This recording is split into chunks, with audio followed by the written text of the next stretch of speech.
Qarangda bu shart-sharoitlarni qanchalik zo'r. Sariq yonib turgan mashinam bilan mik qilib iloyim o'chib qolmay deb zapravkaga shundoq kirdim. Pul bersam, yo'q, kartadan to'laysiz. Qarang, qanday mazza. Akalar, abu zapravkalar bu skori pomoshdagi gap. Kimdadir bir narsasi yonib turgan joyda shundoq kiradi, soatga qarab turasiz. 3,5 minutda shundoq yana yurib chiqib ketish kerak-da. Endi men hozir mashinani qo'yib, chunki bankgacha bormaydi, benzinim yo'q. Borib, bankka kartaga pulni tashattirib, keyin yana Yandex bilan qaytib kelib, zapravkachiga berib benzin quyib, yana qaytib ketishim kerak. Faqat xalqni o'ylaysizlar desizlar.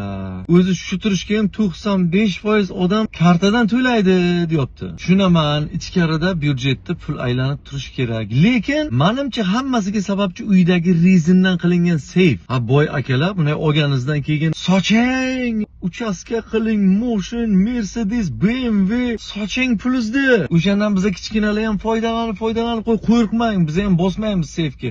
Biz ham qaytarib beramiz.